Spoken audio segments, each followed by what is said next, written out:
I met Doug Lyttle in a unique setting. I simply showed up at Rochester Institute of Technology one day in 1971 without references, credentials, funds, or even an appointment, and simply said, "I heard this was a great place to study photography, and I'd like to go to school here."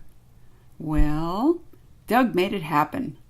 I decided to create this short film of Doug's remarkable life as a small token of my appreciation for what he's given me. Aside from my life-altering experience at RIT and a great career that has followed, I'd like to share something about Doug that I witnessed as a student. When it was time to register for classes each semester, I was lucky enough to make the cut. I took every class I could. Others who were less fortunate lined the halls for days and hoped that someone would drop out and create an opportunity for them. Doug was not only a wildly popular instructor of photography, he truly was that much in demand. As we got to know each other, Doug realized that my family was not impressed with my choice to become a photographer, but his wholehearted support sustained me, even when I became a professional and I doubted my abilities in my New York studio. Later on, I took up graphic design and was honored when he asked me to work with him on his book, his magnum opus, which documented his experiences in Greece. Over the years, our conversations have gone in every possible direction. And when I was remarried several years ago, I was thrilled to have Doug walk me down the aisle. Yes, with a camera slung over his shoulder, as usual. As a central figure in my life, Doug has truly been a mentor.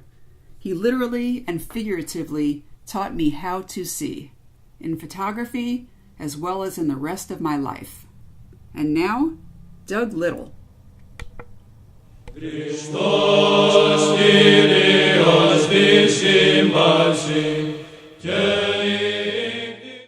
When I think back towards my childhood and my early days, I'd have more of the sense of I was a real happy kid, and I was very fortunate that I grew up in the family I did, at the time I did, I guess in the place I did, and that the parents I picked.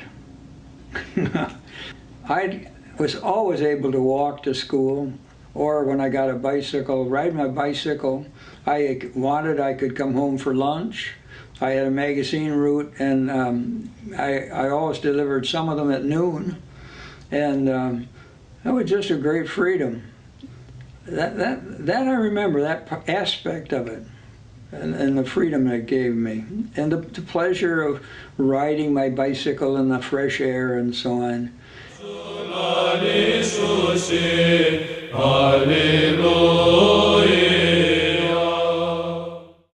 A very significant moment that I do remember was when I was attending a Sunday evening fellowship with a group of Christian kids and a leader or two. I don't even remember all the details. In a church that wasn't the one I attended, but it was one that had this group. And it was in that group that I first began to have a sense that God could be important in my life. They didn't do the calls to come forward and declare for Christ the way that many churches do now, but it was that kind of moment, and I still remember it. My prayers came, I think, out of my church experience and my experience with that young group, and I can't remember. It did. I think I remember that, and that's still true today, that I pray basically from my heart and mind, maybe soul, more spontaneously, with one exception now.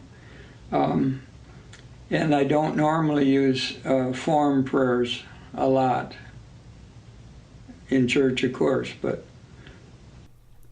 In rural Michigan, Doug had a rich family life with his parents and grandparents. His dad was one of 13 children. The oldest took over the family farm near Lake Michigan, and Doug just loved its country style. When he married, He brought his own family there. Doug had great respect for the honesty and reality of his family. He says, "They were just real people, no pretension, no put-ons." His father's family were Irish immigrants and his mother's were English and German. He remembers his grandfather as someone who was honest and respected in his community. One thing I remember still stands out. You ask about memorable moments. At my mother's father's funeral, I remember I can almost see it yet, outside the church, some adult, I was a boy, or young person, maybe high school, but somebody came up who obviously knew my grandfather and a friend, maybe I didn't know him, but he said, "Douglas," he said, "your grandfather was a great example. He was known for his honesty." And there was a story that one time he had a fruit farm about several miles outside of the little village of Bellevue, and that he had accidentally shortchanged somebody less than $1. He walked into town to return it, and that made a very big impression on me too.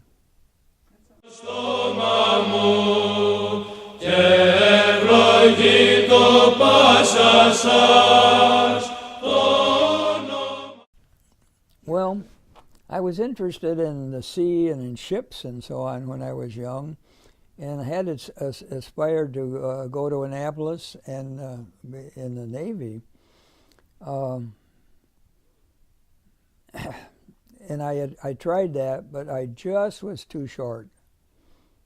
I couldn't meet the physical requirements, so that was out. Other than that, I always loved music.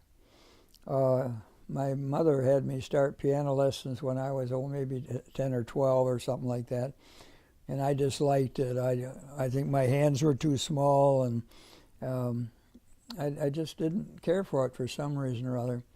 But then I began to hear different instruments and be conscious of their sounds and so on. I fell in love with the flute. There's just something it was for me.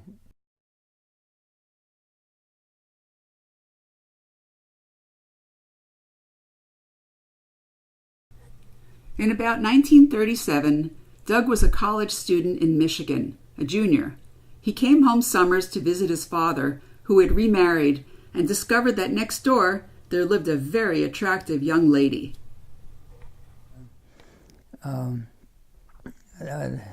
So through that summer, I was attracted to her, but we didn't even date or anything. Then I went off to school in my senior year, and she was in her second year of college down in Columbus, Ohio. And by that time, I really had some serious intentions, but she already had a boyfriend in high school, and he was a sort of a BMOC and a tall, handsome, blonde guy, and a pretty formidable competition. It didn't bother me at all, and I learned along the way somewhere that they often had fights, and he's not for her. So I just kept every way I could to insinuate my life into hers, and during my senior year, I made several hitchhiking trips between Saginaw, Michigan, or Ann Arbor, Michigan, where I was at school, and Columbus, Ohio. I remember nights in the spring. We sat out in the bleachers in the stadium by ourselves under the stars, and very romantic. And eventually I popped a question, and I don't remember how soon she said yes, but that settled it. I was curious and asked Doug, was there a time when you realized that she was the one for you? I think at the end of the first summer, I hadn't met anyone like her that I liked, I felt drawn to. And as time went on, I could visualize us being married and and having a family and all of this,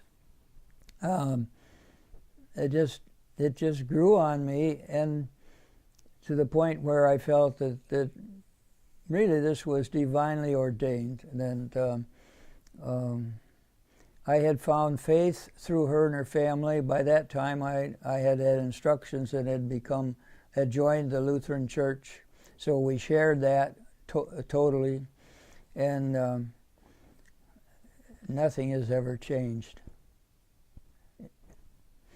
This is a picture of Margaret as a young woman, her engagement portrait.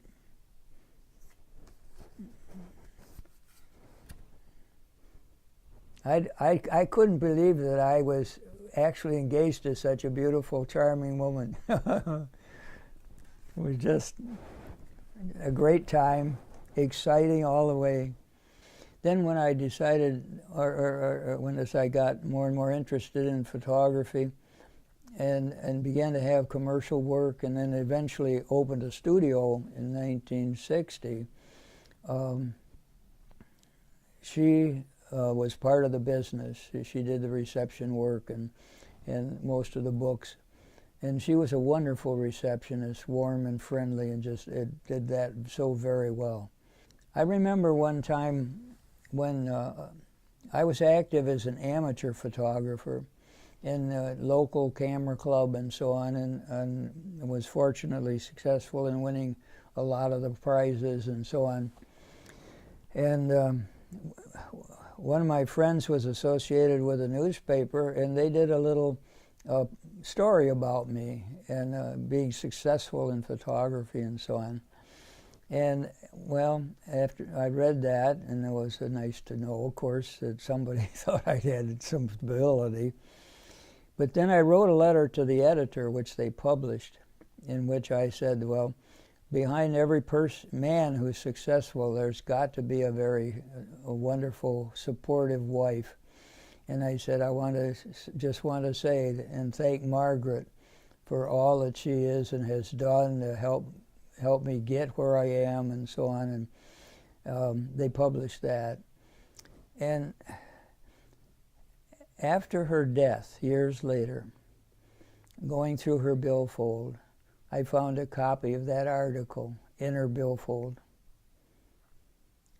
I think that expresses our relationship.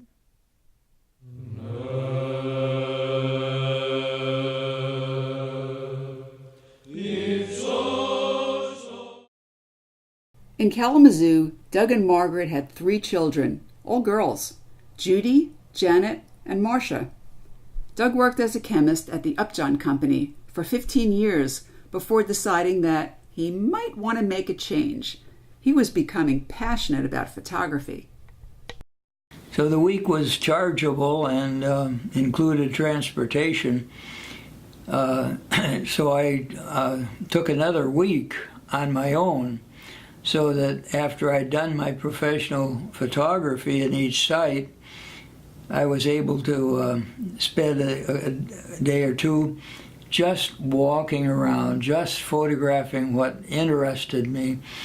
And in every case, I was in a new environment. Everything was new, or old, very old, but new to me and exciting and so on. Faces were different. So then this was with the 35, which I used to record everything, you know.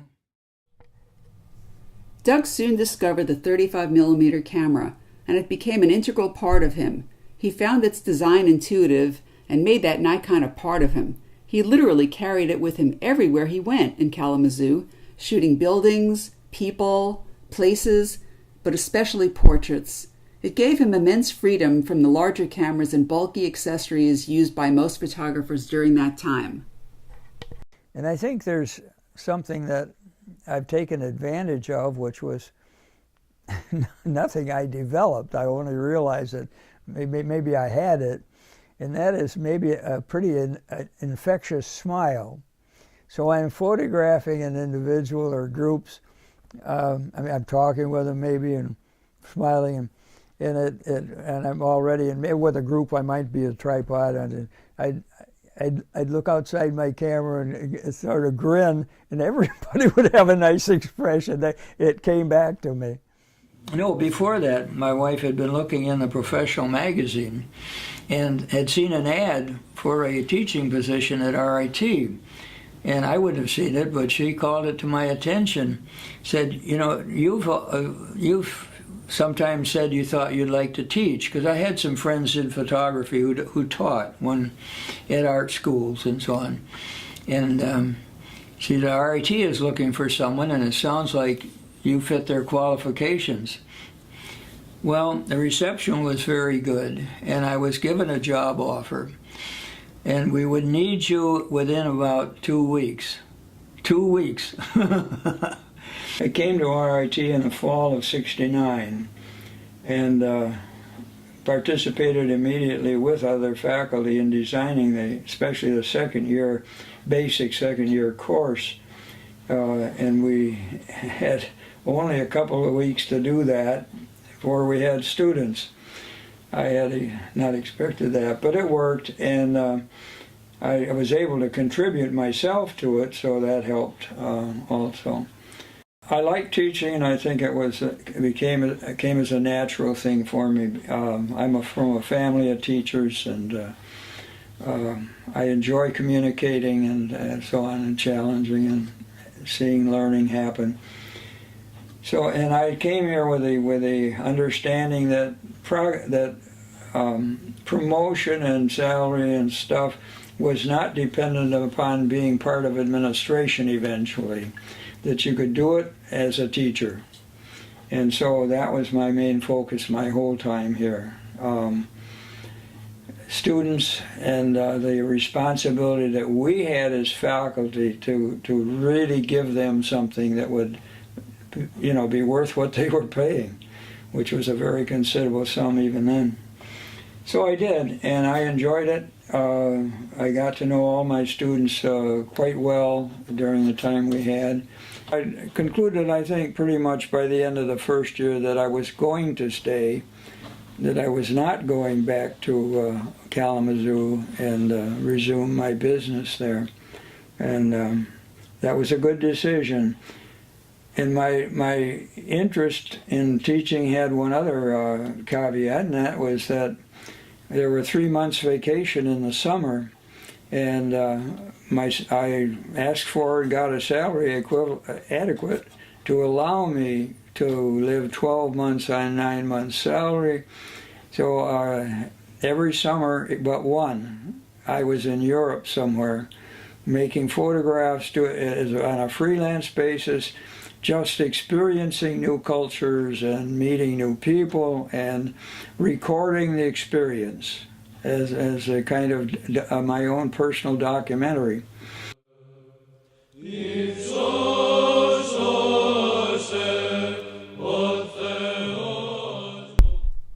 Doug found himself drawn to a folder of Greek travel.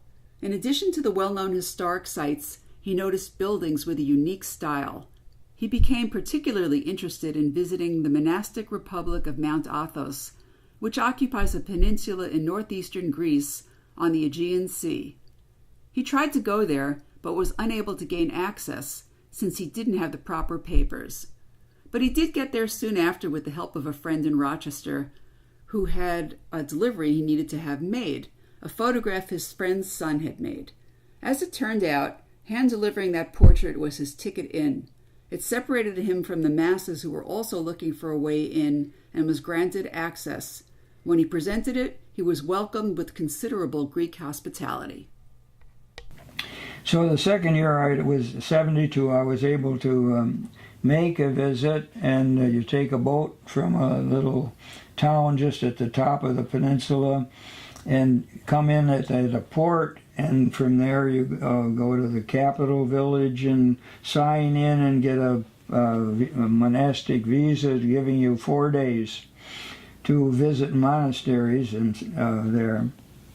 So here on my first day, I met the secretary, was in an official office, and was given opportunities to make pictures that most people would never have.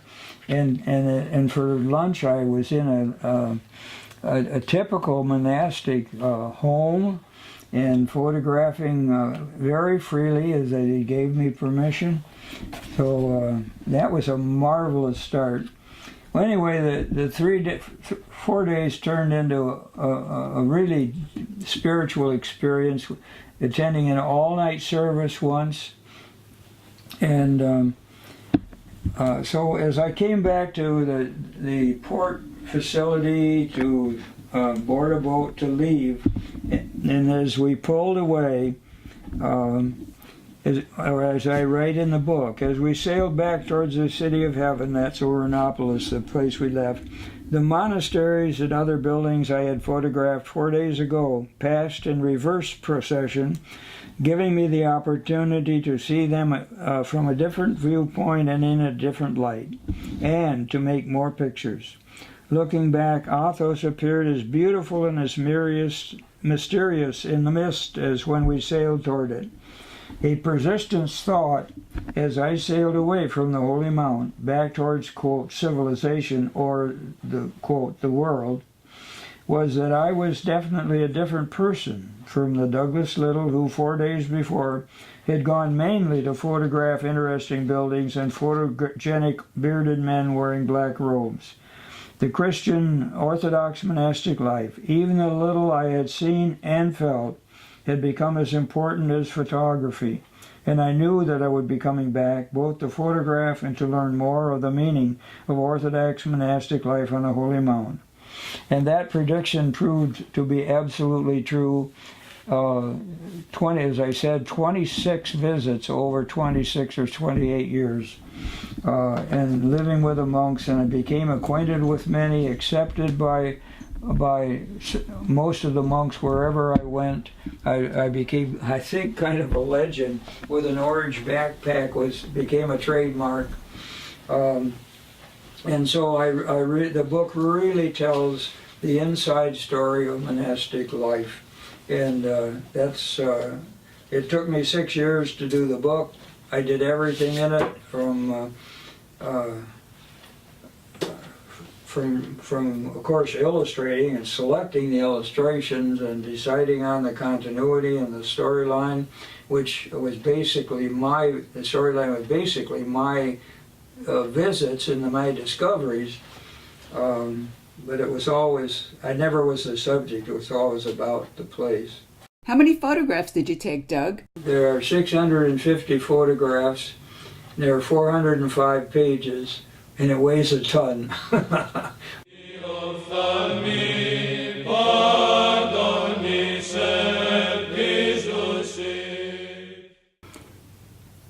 About 3 or 4 months after my wife's death, I had settled into bachelor life and was doing okay. And I had no thoughts of remarrying, and I had no reason not to, but I wasn't looking for anyone.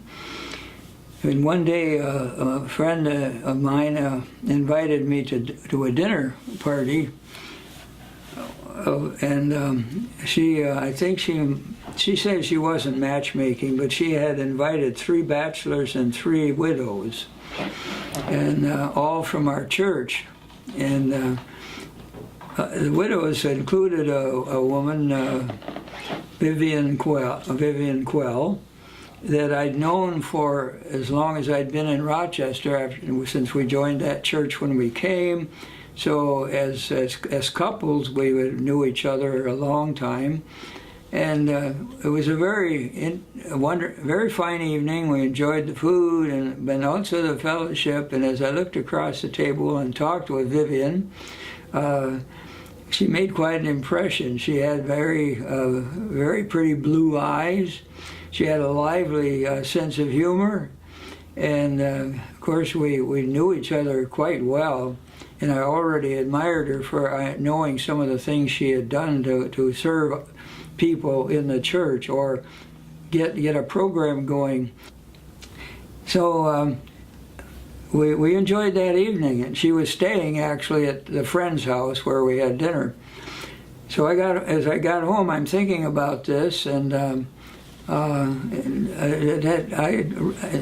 have to say, I thought well, maybe she'd make pretty good company. And so that night, I think it was, after I got home, I called and I invited she and her host and hostess. I was going to take them out to dinner. And the host and hostess, and I think they set me up on that one too, declined because they said they had another engagement. So anyway, I said, well, is Vivian free? Yes, she was. I talked to her. She was free, and she was good to go with it. And then I got thinking about it. Instead of going out, I cook a few things, and I do pretty well with what I do.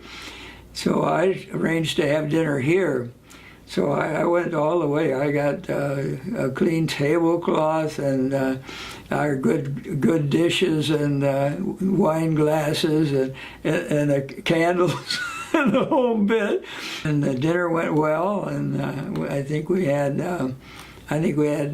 filet mignon, and we really felt that. We didn't talk about it, a union of any kind or anything, but I think we both felt there's a real possibility here. And the short story is that she says I pursued her until she gave in. Doug had a niece going to school not far from where Vivian lived in Albany. And Vivian had said to Doug, "If you come to Albany, stay with me." Well, Doug wasted no time. So I asked Vivian, I said, how's this weekend? And so I went down. I took my dog with her, and we had a wonderful little dog, and who's not to love that dog? And so I took the dog with me, and so we had a very fine weekend. Incidentally, we did go visit my niece, and so on. The third time, I guess, second time she was here, we were pretty serious, and we actually had talked about the possibility of marriage, but we had made no commitments. When she left, I said, "Would you accept a tentative proposal of marriage?" And she thought a minute. "Yeah, I think I would." And the way she tells it, she opened the door to her apartment in Albany, and the phone was ringing. And I said, "Would you change that tentative to a sure thing?" And she agreed. So we were married almost to the day, a year after my wife's death, in a beautiful church ceremony. And her best friend was her maid of honor, and her kids all participated. It was really a nice time. Doug and Vivian had a lot in common. They were in the same church, shared the same faith and friends, and had known each other a long time. And she was an artist.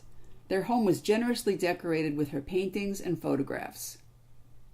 And it was interesting before we were married even, that when I visited in Albany, we traveled around the area and just to see things she liked and where she'd been. And it was amazing that we would be driving along, and on some occasions I'd say, "Boy, this would be a great picture." And she either said, "I painted it already," or "Yeah, I agree with you." And vice versa. She'd tell me she'd painted something when I was evaluating it. So Vivian Lyttle and I are still an item. Once I asked Doug, "How would you describe yourself?" I guess one way I can say, in a general sense, I've always been religious, and I've always felt that I was connected to a higher power, and that whatever the direction, whatever God said for me or I should be, I would try to be. Come here a minute.